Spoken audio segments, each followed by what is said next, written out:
Welcome back दोस्तों। आज की इस वीडियो में हम लोग बात करने वाले हैं ह्यूमन रिप्रोडक्टिव सिस्टम यानी कि मानव प्रजनन तंत्र के बारे में। तो सबसे पहले हम लोग बात करेंगे प्रजनन किसे कहते हैं, रिप्रोडक्शन किसे कहते हैं। तो रिप्रोडक्शन उस प्रक्रम या प्रोसेस को बोला जाता है या कहा जाता है जिस प्रक्रिया के जरिए कोई भी जीव अपनी संख्या या संतति का निर्माण करता है। प्रजनन जीवों का सर्व प्रमुख लक्षण होता है। इस पृथ्वी पर जीव जातियों की संतति प्रजनन के फलस्वरूप ही संभव हो पाई है। इस प्रकार प्रजनन वह प्रक्रम है जिसके द्वारा जीव अपने ही जैसे अन्य उर्वर या संतानों की उत्पत्ति करता है और इस प्रकार अपनी संख्या में वृद्धि कर अपनी जाति के अस्तित्व को बराबर बनाए रखकर उसे विलुप्त होने से बचाता है। जीवों के प्रजनन में भाग लेने वाले अंग प्रजनन अंग यानी कि रिप्रोडक्टिव ऑर्गेन्स कहते हैं। तो हम लोग रिप्रोडक्टिव ऑर्गेन्स के बारे में स्टडी करेंगे जिसमें मेल और फीमेल दोनों होगा। मानव प्रजनन तंत्र अगर देखा जाए तो मानव एक लिंगी प्राणी है, अर्थात नर और मादा लिंग अलग अलग जीवों में पाए जाते हैं। जो जीव केवल शुक्राणु उत्पन्न करता है उसे नर कहते हैं और जिन जीवों में केवल अंडाणु की उत्पत्ति होती है उसे मादा कहते हैं। मानव में प्रजनन तंत्र अन्य जंतुओं की अपेक्षा बहुत अधिक विकसित और जटिल होती है। मानव में अपरे का निषेचित यानी कि फर्टिलाइजेशन फैलोपियन ट्यूब तथा भ्रूण तथा एम्ब्रायोनिक डेवलपमेंट गर्भाशय यानी कि यूटेरस में होता है। एम्ब्रायोनिक डेवलपमेंट गर्भाशय में होता है और इनके बाद ही इसमें बेबी का निर्माण होता है। मानव जरायुज यानी कि बेबी पर्यस होते हैं जो बच्चों का जन्म देती है। मानव में जनन अंग मादा में 12 से 13 वर्ष की उम्र तथा नर में 15 से 18 वर्ष की उम्र में प्राय क्रियाशील हो जाते हैं। प्रजनन अंग ही कुछ हार्मोन्स और स्राव यानी कि सेक्रेशन करते हैं जो शरीर में उनके प्रकार के परिवर्तन लाते हैं। ऐसे परिवर्तन मादा में प्राय वक्ष तथा जनन अंगों पर बाल उगने तथा नर में दाढ़ी और मूछ आने से परिलक्षित होता है। मानव में नर तथा मादा प्रजनन अंग पूर्णतः अलग अलग होते हैं। अगर हम बात कर लेते हैं नर प्रजनन तंत्र के बारे में, मेल रिप्रोडक्टिव सिस्टम के बारे में, तो जनन कोशिका उत्पादित करने वाले अंग एवं जनन कोशिकाओं को निषेचित के स्थान तक पहुंचाने वाले अंग संयुक्त रूप से नर जनन तंत्र कहलाते हैं। मानव के नर जनन तंत्र में निम्नलिखित लैंगिक अंग यानी कि सेक्स ऑर्गेन्स होते हैं, जैसे कि पहला हुआ वृषण और वृषण कोश, दूसरा अधिवृषण, तीसरा शुक्रवाहिका, चौथा शुक्राशय, इसके बाद मूत्र मार्ग, फिर शीशन और फिर पोस्टेट। तो सबसे पहले हम लोग बात कर लेते हैं वृषण और वृषण कोश के बारे में यानी कि टेस्टिस और स्क्रोटल सैक के बारे में। वृषण नर जनन ग्रंथियां हैं जो अंडाकार होती है, इसकी संख्या 2 होती है। वृषण नर में पाए जाने वाला प्राथमिक जनन अंग होता है। वृषण त्वचा की बनी एक थैली जैसी संरचना में स्थित रहते हैं जो शरीर के बाहर लटकती रहती है। इसे वृषण कोश कहते हैं। वृषण की कोशिकाओं द्वारा नर युग्मक अर्थात शुक्राणुओं का निर्माण होता है।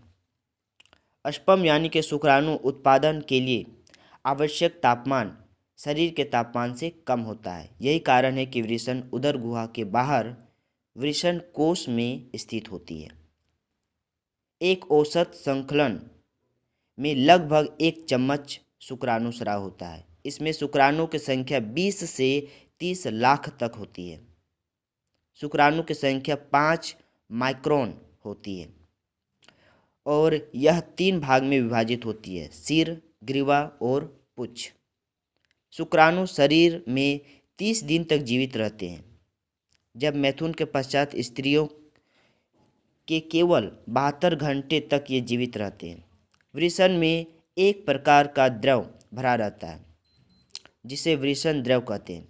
वृषण का प्रत्येक खंड शुक्राणु जनन नलिका से भरा रहता है। ये नलिकाएं छल्लेदार होती है।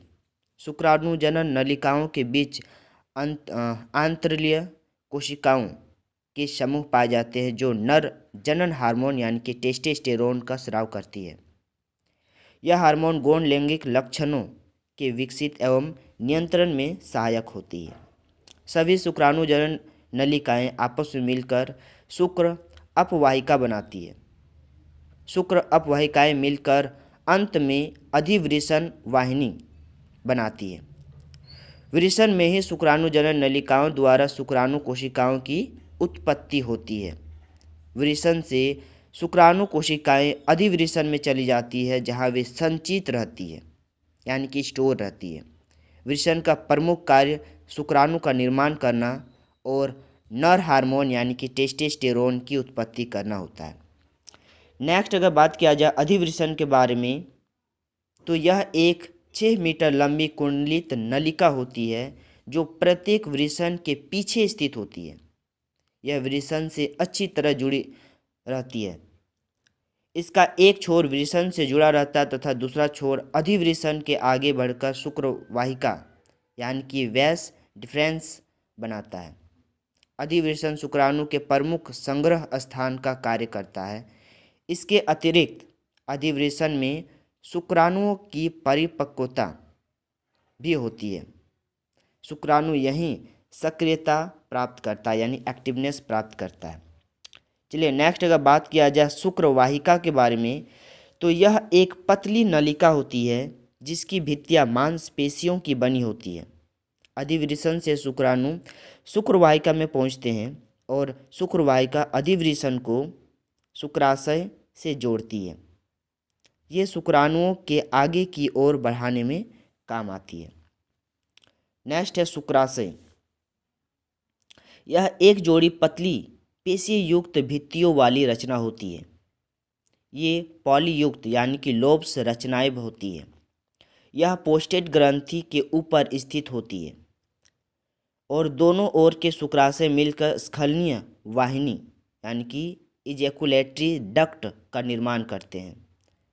शुक्राशय से एक प्रकार की चिपचिपी पदार्थ स्रावित होती है जिसको प्रोस्टेट कहते हैं और यह मूत्र मार्ग यानी कि यूरेथ्रा से मूत्राशय यानी कि यूरिनरी ब्लडर तक संबंध रखता है। इसका आकार गोल सुपारी जैसा होता है। दोनों पुस्तर यानी कि पोस्टेट ग्रंथि संयुक्त होकर एक सामान्य पुरस्त्र ग्रंथि का निर्माण करती है। इसमें लगभग 2 दर्जन नलिकाएं होती है जो मूत्र मार्ग यानी कि यूरेथ्रा में खुलती है। नेक्स्ट अगर बात किया जाए पेनिस यानी सीसन के बारे में, तो सीसन पुरुषों को संभोग करने वाला अंग होता है। सीसन के माध्यम से ही शुक्राणु मादा के प्रजनन तंत्र तक पहुंचते हैं। मूत्र मार्ग शुक्राशय द्वारा या फिर मूत्र मार्ग मूत्राशय से आरंभ होकर सीसन से गुजरकर उसके ऊपरी भाग तक खुलता है। सीसन में अधिकतर रक्त की आपूर्ति होती है। साथ ही साथ इसकी पेशियां भी विशिष्ट प्रकार की होती है। नेक्स्ट अगर बात किया जाए मादा प्रजनन तंत्र यानी कि फीमेल रिप्रोडक्टिव सिस्टम के बारे में, मादा प्रजनन तंत्र में अंडाशय, अंडवाहिनियां, गर्भाशय और वेजाइना यानी कि योनि शामिल है। अगर ओवेरीज के बारे में बात किया जाए अंडाशय के बारे में, तो प्रत्येक मादा में एक जोड़ा अंडाशय होता है। ये उदर के निचले भाग में श्रोणि गुहा यानी कि पैल्विक कैविटी के दोनों ओर दाएं और बाएं एक एक स्थित होते हैं। प्रत्येक अंडाशय एक अंडाकार यानी कि ओवल रचना होती है। प्रत्येक अंडाशय लगभग 4 सेंटीमीटर लंबा और 2.5 सेंटीमीटर चौड़ा और 1.5 सेंटीमीटर मोटा होता है। अंडाशय पेरिटोनियम झिल्ली द्वारा उदर से सटा रहता है यानी कि एब्डोमेन से सटा रहता है। अंडाशय के भीतर अंडाणुओं का अंडजनन द्वारा निर्माण होता है। अंडाशय का बाह्य स्थल एपिथेलियम का बना होता है जिसे जनन एपिथेलियम कहते हैं और अंडाशय का आंतरिक भाग तंतु एवं संयोजी उत्तक यानी कि कनेक्टिव टिश्यू का बना होता है जिसे स्ट्रोमा कहते हैं। अंडाशय का मुख्य कार्य ओवम पैदा करना या ओवम का निर्माण करना। अंडाशय से दो हार्मोन एस्ट्रोजन और प्रोजेस्टेरोन का स्राव होता है जो ऋतुस्राव यानी कि मेंस्ट्रुअल साइकिल को नियंत्रित करता है। नेक्स्ट अगर बात किया जाए फैलोपियन ट्यूब यानी कि अंडवाहिनी के बारे में, तो अंडवाहिनी या फैलोपियन ट्यूब नलिका की संख्या 2 होती है। फैलोपियन ट्यूब जो नलिका होती है इनकी संख्या 2 होती है जो गर्भाशय के ऊपरी भाग के दोनों बगल लगी होती है। प्रत्येक फैलोपियन नलिका लगभग 10 सेंटीमीटर लंबी होती है। इस नलिका का एक सिरा गर्भाशय से संबंध रखता है और दूसरा सिरा अंडाशय की ओर उंगलियों के समान झालर बनाती है और इस रचना को फिब्राई यानी कि फिब्री कहते हैं। अंडाणु द्वारा अंडाशय से बाहर निकलता है तब वह फिब्री द्वारा पकड़ लिया जाता है और इसके बाद अंडाणु फैलोपियन नलिका की गुहा में पहुंच जाती है। फैलोपियन नलिका से अंडाणु गर्भाशय में पहुंचता है। फैलोपियन नलिका का प्रमुख कार्य फिब्री द्वारा अंडाणु को पकड़ना और गर्भाशय तक पहुंचाना होता है। नेक्स्ट बात किया जाए यूटेरस यानी कि गर्भाशय के बारे में, तो यह एक नाशपाती के समान रचना होती है और उल्टी होती है जो श्रोणि गुहा यानी कि पैल्विक कैविटी में स्थित होती है। यह सामान्यतः 7.5 सेंटीमीटर लंबा और 5 सेंटीमीटर चौड़ा और 3.5 सेंटीमीटर मोटा होता है। इससे ऊपर की तरफ दोनों ओर अर्थात दाएं और बाएं कोनों पर अंडवाहिनी खुलती है और इसकी निचला भाग संकरा होता है जिसे ग्रीवा यानी कि सर्विक्स कहते हैं। ग्रीवा आगे की ओर योनि में परिवर्तित हो जाती है और गर्भाशय की निचला छिद्र इसी से खुलता है। गर्भाशय की भित्ति पेशीय होती है।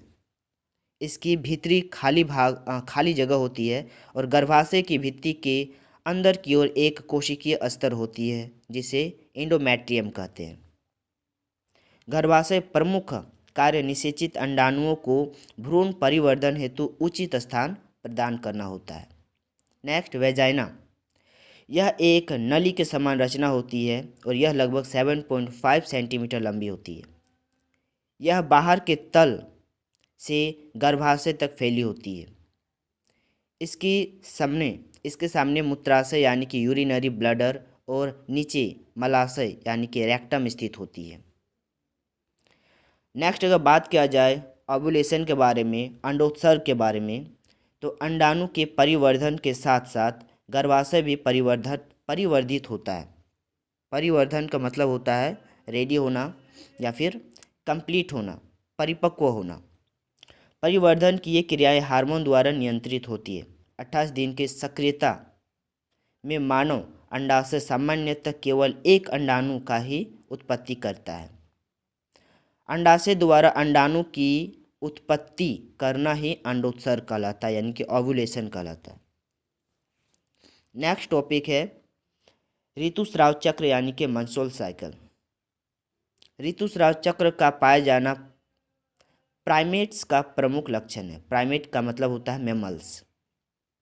स्त्री का प्रजनन काल 12 से 13 वर्ष की उम्र से प्रारंभ होती है जो 40 से 50 वर्ष की उम्र तक चलता है।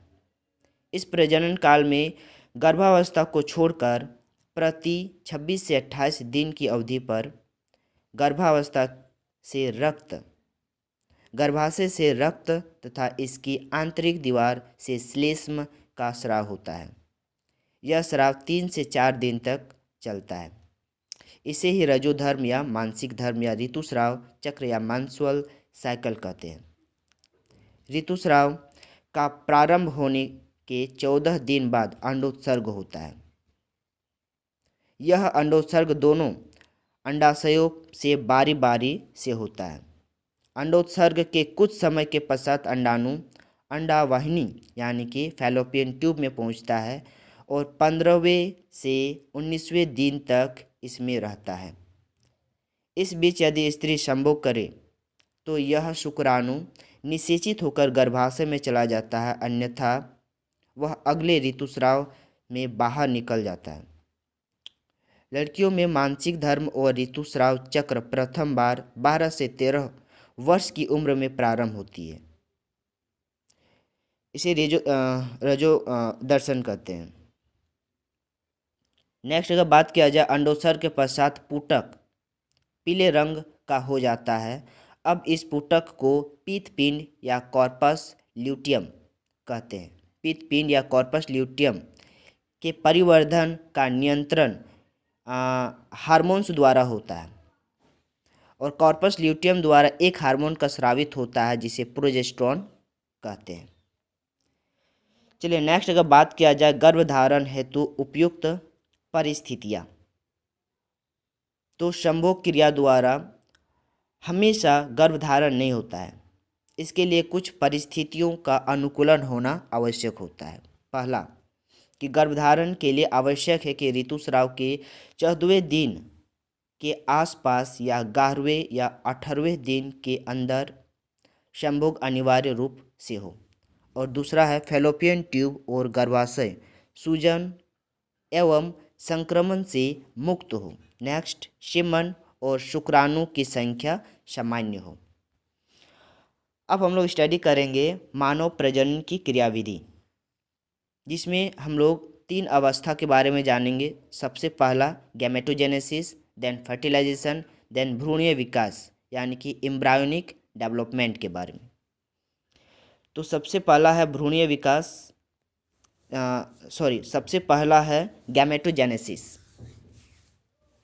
तो वृषण यानी कि टेस्टिस और अंडाशय यानी कि ओवरीज के युग्मकों के निर्माण की प्रक्रिया को ही गैमेटोजेनेसिस कहते हैं। नेक्स्ट अगर बात किया जाए, युग्मकों का निर्माण वृषण तथा अंडाशय के जनन कोशिकाओं में अर्धसूत्री विभाजन यानी कि मियोसिस प्रोसेस के द्वारा होता है। वृषण से स्पर्म का निर्माण जिसको स्पर्मेटोजेनेसिस कहते हैं, और अंडाशय से ओवम का निर्माण जिसे ओजेनेसिस कहते हैं या अंड जनन कहते हैं। नेक्स्ट अगर बात किया जाए तो फर्टिलाइजेशन के बारे में, नर युग्मक शुक्राणु एवं मादा युग्मक अंडाणु के आपस में सम्मिलित को ही युग्मनज यानी कि जायगोट बनने की क्रिया को ही फर्टिलाइजेशन कहते हैं। नर युग्मक शुक्राणु और मादा युग्मक अंडाणु के सम्मिलित होकर जायगोट बनने की क्रिया को ही, युग्मनज बनने की क्रिया को ही निषेचन यानी कि फर्टिलाइजेशन कहते हैं। मनुष्य में अंतर निषेचन यानी कि इंटरनल फर्टिलाइजेशन पाया जाता है। मनुष्य में निषेचन की क्रिया मादा की अंडवाहिनी यानी कि फैलोपियन ट्यूब में होती है। इस क्रिया में नर युग्मक का केवल केंद्रक भाग लेता है, जबकि संपूर्ण मादा युग्मक इसमें भाग लेती है। नेक्स्ट अगर बात किया जाए एम्ब्रायोनिक डेवलपमेंट यानी कि भ्रूणीय विकास के बारे में, निषेचन क्रिया के बाद बना युग्मक तीव्रता से समसूत्री विभाजन द्वारा विभेदित होता है और अंततः गर्भाशय में एक पूर्ण विकसित शिशु को स्थापित करता है। निषेचन के लगभग 10 सप्ताह तक के विकसित युग्मनज को एम्ब्रायो यानी कि भ्रूण तथा युग्मनज में होने वाले विभिन्न क्रमिक परिवर्तनों को भ्रूणीय विकास कहते हैं। भ्रूण में 5वें सप्ताह तक 3 जननीय स्तरों का निर्माण हो जाती है, और ये 3 जननीय स्तर क्या है? इंडोडर्म, मेसोडर्म और एक्टोडर्म। नेक्स्ट अगर बात किया जाए तो इसके पश्चात इस स्तर के विभिन्न शारीरिक अंगों का निर्माण होता है। भ्रूण में 7वें से 9वें सप्ताह के मध्य तक हाथ, पैर, श्वसन तंत्र, तंत्रिका तंत्र एवं पाचन तंत्र बन जाते हैं। तीसरे माह में भ्रूण में कंकाल तंत्र बन जाता है। कंकाल तंत्र यानी कि कार्टिलेज और हड्डियों का नाम। चौथे माह में सिर एवं शरीर पर रोमें, और 5वें माह में आहार नाल और रुधिर व अस्थि मज्जा बन जाते हैं। 6ठे माह में भ्रूण छोटे शिशु का रूप धारण कर लेता है। 7वें माह तक शिशु के सभी अंग अच्छी तरह कार्य करने लगते हैं। 8वें माह में उसमें वसा का जमा होने लगता है, जबकि 9वें माह में वह जन्म के लिए तैयार हो जाता है। मनुष्य में गर्भधान काल 280 दिनों का होता है।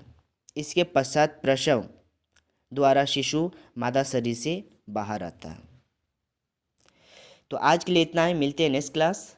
Thank you.